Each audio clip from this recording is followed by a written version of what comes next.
Assalamualaikum warahmatullahi wabarakatuh. Baiklah, kita kembali lagi di mata pelajaran Al-Quran Hadis.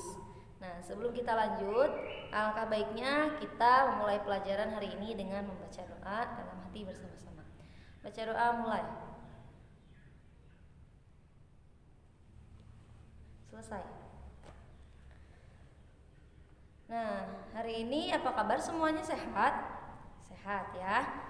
Dan tentunya mudah-mudahan hari ini hadir semuanya.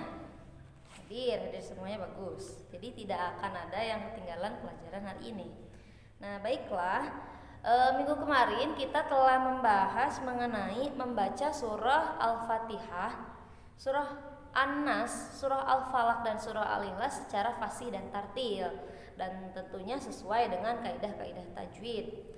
Nah, kalian pun pastinya dan tentunya masih ingat dong bagaimana cara membaca surah-surah tersebut dengan benar, dengan baik dan benar.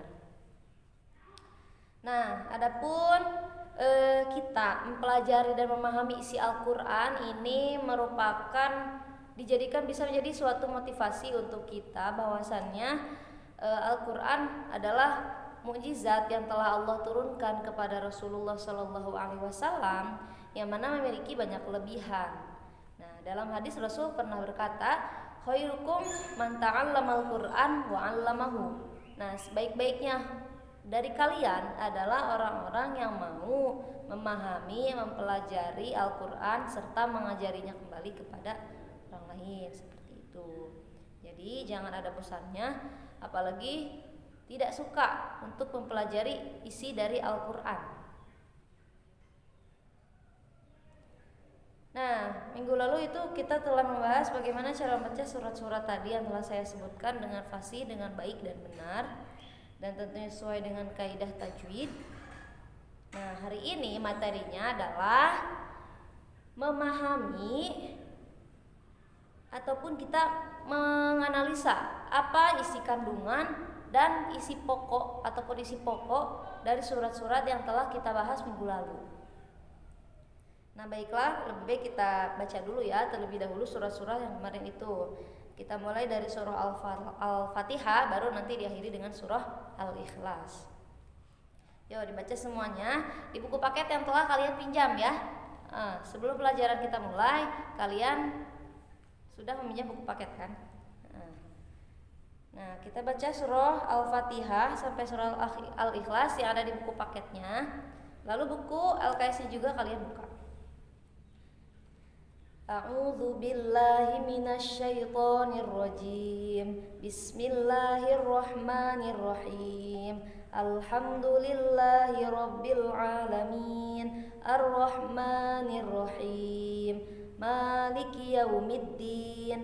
Iyyaka na'budu wa iyyaka nasta'in. Ihdinas siratal mustaqim, siratal ladzina an'amta 'alaihim ghairil maghdubi 'alaihim waladdallin.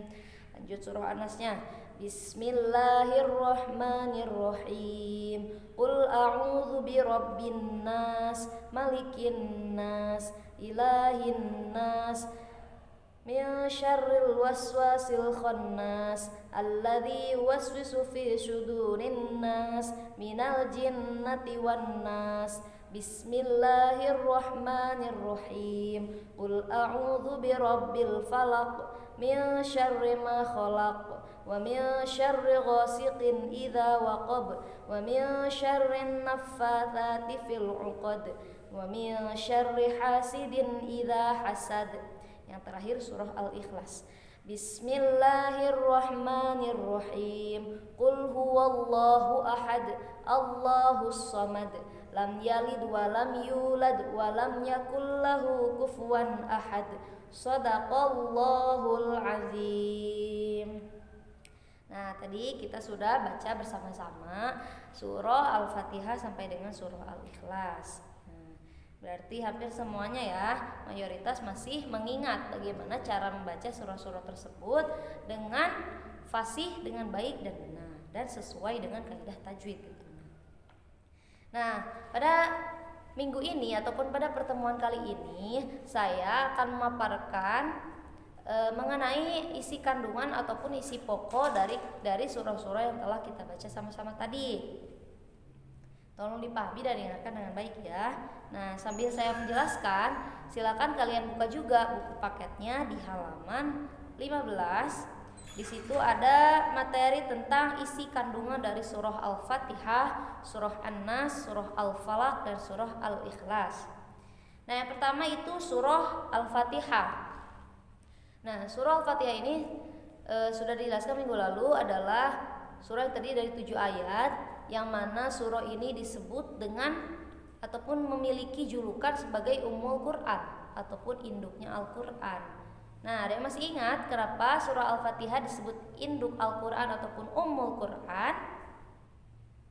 Ya, surah Al-Fatihah disebut induk Al-Quran karena dari isinya ataupun ayat-ayat dalam surah Al-Fatihah ini merupakan intisari dari semua isi Al-Quran.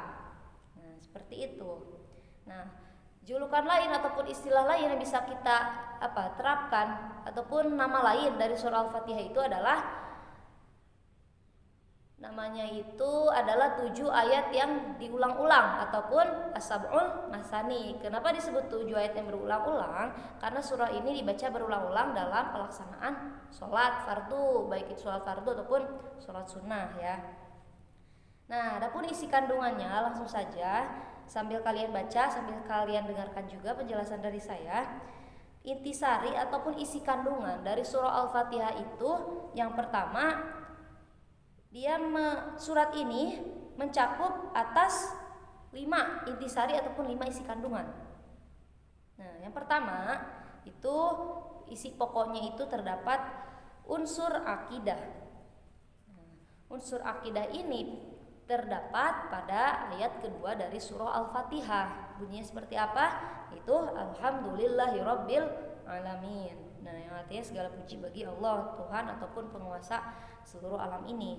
Nah, di mana memiliki arti ataupun kandungan dari ayat kedua ini yang memiliki unsur akidah, Allah itu memiliki kesempurnaan sebagai Rabb ataupun sebagai Tuhan yang menguasai seluruh alam.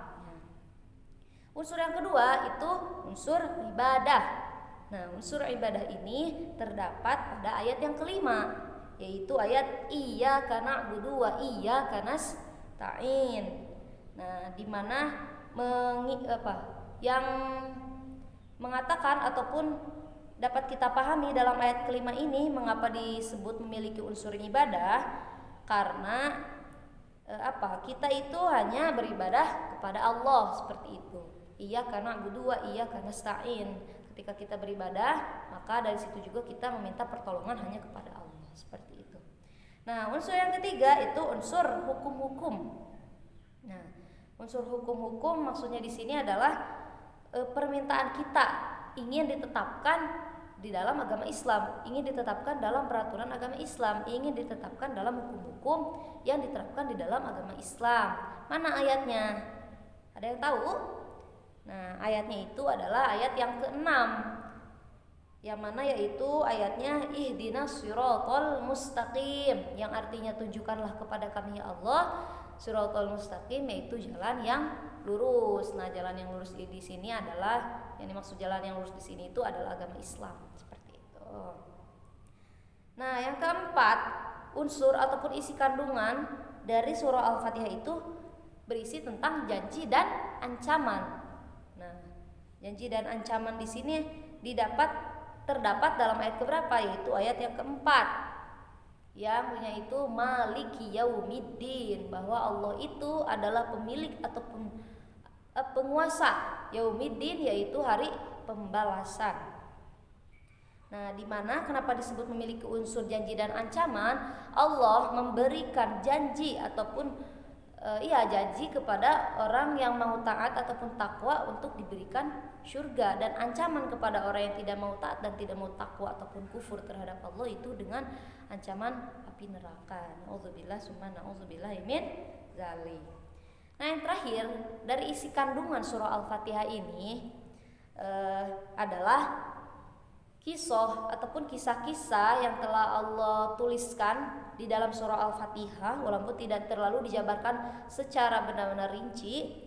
Nah, ini terdapat pada ayat yang ketujuh. Yang mana ayatnya? Yaitu ayat Siratal ladzina an'amta 'alaihim ghairil maghdubi 'alaihim waladdallin.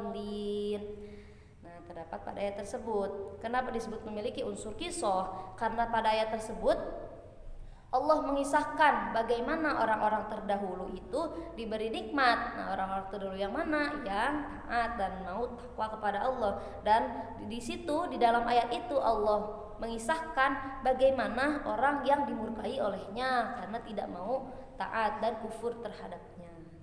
Nah, itu ya, itu beberapa isi kandungan ataupun pokok ataupun intisari dari surah Al-Fatihah. Jadi memiliki 5 unsur tadi, unsur akidah, unsur ibadah, unsur hukum-hukum, janji dan ancaman, dan yang terakhir adalah unsur qisah yang Allah hadirkan dalam surah Al-Fatihah yang terdiri dari 7 ayat. Nah, sekarang kita beralih ke isi kandungan ataupun intisari dari surah An-Nas. Nah, surah An-Nas ini tidak dirinci satu persatu seperti surah Al-Fatihah yang terdiri dari beberapa unsur. Kita ambil yang mencakup seluruhnya ataupun yang mujmal dan global. Yang umum ya, isi kandungan dari surah An-Nas ini adalah permintaan perlindungan kepada Allah dari seorang manusia sebagai hambanya. Permintaannya seperti apa? Permintaan kepada Allah ya sebagai apa? Permintaan perlindungan kepada Allah bahwasanya dia mengakui bahwa Allah itu sebagai Tuhan, sebagai penguasa dan sebagai sembahan manusia yang tidak ada duanya dan tidak ada sekutunya. Nah, manusia meminta perlindungan seperti apa? Yaitu perlindungan dari godaan-godaan setan dan bisikan-bisikan setan yang merupakan sumber semua keburukan yang akan mengaruhi kehidupan seorang manusia ketika dia terjebak oleh godaan dan bisikan setan. Nah, di mana dalam surah An-Nas ini setan ataupun jin itu bukan hanya dari bentuk jin setan saja, tapi juga dari jenis manusia. Seperti itu. Kalian sudah paham ya, karena ini surah yang sangat mudah kita hafal dan mungkin maknanya pun akan sangat mudah untuk kita hafalkan. Nah, ketika kita bisa memaknai ataupun kita hafal akan maknanya ini beberapa surat yang akan kita bahas selanjutnya lagi, ada 2 surat lagi. Surah Al-Fatihah, surah An-Nas, surah Al-Ikhlas, dan surah Al-Falaq ini akan lebih mudah lagi kita memahami isi kandungannya apabila kita mau dan kita memang mampu, apalagi memang kita bisa gitu untuk memahami makna ataupun arti dari ayat per ayatnya. Seperti itu ya. Nah, isi kandungan ataupun isi pokok yang lain dari surah An-Nas adalah tentang rububiyahnya Allah, uluhiyahnya, dan serta tauhid mulkiyahnya. Nah, apa itu rububiyah, apa itu uluhiyah, dan apa itu mulkiyah? Nah, rububiyah, uluhiyah, dan mulkiyah adalah salah satu dari bentuk ataupun nama lah, macam-macam ataupun jenis beberapa tauhid ataupun kita. Tauhid itu apa? Tauhid itu sifat kita mengesahkan kepada Allah, yang mana ini banyak macamnya. Nah, diantaranya yang terdapat pada surah An-Nas ini ada 3. Yang pertama tauhid rububiyah, yang kedua tauhid uluhiyah, yang ketiga tauhid mulkiyah. Apa itu tauhid rububiyah? Nah, saya jelaskan sedikit saja ya. Nah, untuk tauhid rububiyah ini adalah kita meyakini bahwasannya Allah itu merupakan Rabb, merupakan Tuhan penguasa alam. Itu sederhananya. Nah, yang kedua tauhid uluhiyah, yaitu tauhid kan tadi sifat kita ataupun sikap kita meyakini bahwa Allah itu esa. Nah, uluhiyahnya itu, tauhid uluhiyahnya itu maksudnya yaitu tadi kita meyakini bahwa hanya Allah satu-satunya zat yang harus disembah dan tidak ada satupun sekutu yang bisa menyekutuinya. Itu tauhid uluhiyah. Nah, yang ketiga itu tauhid mulkiyah, dari kata mulkun yang artinya raja. Nah, tauhid mulkiyah ini kita meyakini, kita menekadkan dalam hati bahwasanya Allah itu adalah raja dan penguasa di bumi ini, di alam semesta ini. Seperti itu simpelnya. Saya tidak akan terlalu menjelaskan mengenai tauhid ini karena ini mungkin akan dibahas di mata pelajaran lain ya. Karena kita kan sedang membahas isi kandungan surah An-Nas. Nah, di ayat berapa itu tauhid rububiyah, uluhiyah, dan mulkiyah? Itu berurutan. Tauhid rububiyah terdapat pada ayat yang pertama. Qul a'udzu birabbin nas, rabbin nas, ya, sebagai Tuhan penguasa alam, Tuhan penguasa seluruh manusia di bumi ini. Tauhid mulkiyahnya di mana? Itu ada di ayat 2. Malikin nas. Nah, Malikin nas, rajanya semua manusia. Hampir sama maknanya seperti tadi yang ayat pertama. Dari ketiga itu tauhid uluhiyah, itu terdapat pada ayat yang ketiga. Ilahin nas, yang artinya bahwa Allah itu merupakan Tuhan ataupun ilah ataupun zat yang mesti disembah oleh seluruh manusia di bumi ini. Nah, seperti itu tentang isi kandungan dari surah An-Nas. Masih ada 2 surah lagi, itu surah Al-Falaq dan surah Al-Ikhlas. Nah, surah Al-Falaq dan surah Al-Ikhlas sama seperti surah An-Nas, kita akan bahas aja semujmal dan seglobal mungkin, tidak terlalu diperinci. Nah, untuk melanjutnya kan nanti kita bisa kita bahas sama-sama dengan cara berdiskusi supaya kita bisa lebih paham lagi apa isi kandungan dari semua surah yang kita bahas. Selanjutnya itu surah Al-Falaq. Surah Al-Falaq itu secara sederhana dan secara umumnya memiliki isi kandungan, isi pokok yang berisi tentang perintah Allah kepada kita sebagai hambanya untuk meminta perlindungan hanya kepadanya. Tentu saja meminta perlindungan hanya kepada Allah. Perlindungan dari apa? Perlindungan dari seluruh kejahatan yang kita tidak tahu kapan akan mendatangi kita, khususnya kejahatan yang terjadi di waktu subuh. Surat Al-Falaq kan artinya waktu subuh. Nah, itu simpelnya surah Al-Falaq. Intinya kita diperintahkan hanya meminta perlindungan itu kepada Allah, tidak kepada yang lain, ya. Karena kalau kita meminta perlindungan pada yang lain selain Allah, maka itu sama saja kita berbuat musyrik, ya.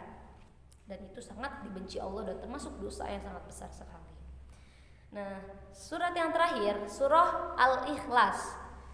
Surah Al-Ikhlas ini sudah kita bisa gambarkan lah dalam pikiran dan dalam benak kita. Dari ayat per ayatnya kan itu surahnya pendek. Nah, seperti yang telah saya katakan tadi, kalau kita tahu maknanya maka kita akan lebih mudah untuk mengetahui dan memahami isi kandungan dari surah ini, terutama ini surah Al-Ikhlas. Nah, surah Al-Ikhlas isi pokoknya, isi kandungannya tentang pengesaan kita sebagai hambanya terhadap Allah, tentunya secara mutlak itu harus dilakukan dengan sepenuh hati. Jadi intinya surah Al-Ikhlas ini berarti berisi tentang tauhid uluhiyah yang telah tadi saya jelaskan, bahwasanya kita menekadkan dalam hati dengan sepenuh hati bahwasanya Allah itu merupakan ilah, merupakan Tuhan, merupakan zat yang mesti disembah dan tidak ada yang menyekutukannya. Seperti itu di dalam surah Al-Ikhlas. Nah, mungkin bisa dipahami ya, karena surah-surah ini merupakan surah-surah pendek dan termasuk pada juz 30 juga, jadi sangat mudah, terkecuali mungkin surah Al-Fatihah. Ya, surah ini termasuk kepada juz pertama ya, karena menjadi surah yang pertama di dalam Al-Qur'an urutannya. Nah, itu tentang isi kandungan dari beberapa surah yang telah minggu lalu kita bahas. Paham ya semuanya? Nah, kalaupun ada yang tidak paham, kita akan diskusikan bersama-sama dan nanti akan kita pecahkan. Mungkin kalau misalkan ada persoalan yang tidak kita pahami secara bersama-sama pula, agar kita lebih memahami lagi apa isi kandungan dari keempat surat ini ya. Seperti itu. Nah, mungkin ada yang ditanyakan lagi? Tidak ada ya. Kalau tidak ada, sebelum mengakhiri pelajaran hari ini, saya ingin mengevaluasi semuanya. Kalian buka LKS kalian di halaman ke-22. Itu ada tugas memadu padankan kandungan isi surat. Keempat surat tadi tentunya. Memadu padankan seperti apa maksudnya? Jadi ada poin-poin. Ada poin-poinnya. Di sebelah kiri itu poin ayatnya, di sebelah kanan itu poin isi apa? Digambarkan di situ sebuah ilustrasi, tapi bukan dalam bentuk gambar, melainkan ilustrasi dalam bentuk cerita ataupun sebuah kutipan, baik itu bentuknya doa, di situ ada ya. Nah, kalian baca saja. Nah, itu dipadu-padankan. Apakah itu terdapat pada isi kandungan surah apa, ayat berapa? Nah, itu nanti tinggal kalian padu-padankan dengan cara dikasih panah. Seperti itu. Jadi itu berarti sudah diacak posisinya. Nah, kalian nanti padu-padankan, serasikan lah sebelah mana yang si A kemana, si B kemana, seperti itu ya. Itu saja tugasnya. Nah, untuk minggu depan kita akan membahas materi selanjutnya. Mungkin akan memperdalam dahulu sedikit tentang materi kali ini, baru kita akan membahas materi selanjutnya ya, seperti itu. Nah, mungkin hanya itu pelajaran yang dapat saya sampaikan pada pertemuan kali ini. Mudah-mudahan kita semua senantiasa dirahmati oleh Allah dan diberikan pemahaman yang luas serta dimudahkan dalam memahami pelajaran-pelajaran yang kita akan pelajari. Seperti itu ya. Ya sudah, habis ini belum istirahat ya, berarti jangan kemana-mana. Semuanya masih tetap di kelas dan lanjut ke pelajaran selanjutnya. Baiklah, kalau begitu saya akhiri. Wallahu a'lam bishawab. Akhirul kalam. Wassalamualaikum warahmatullahi wabarakatuh.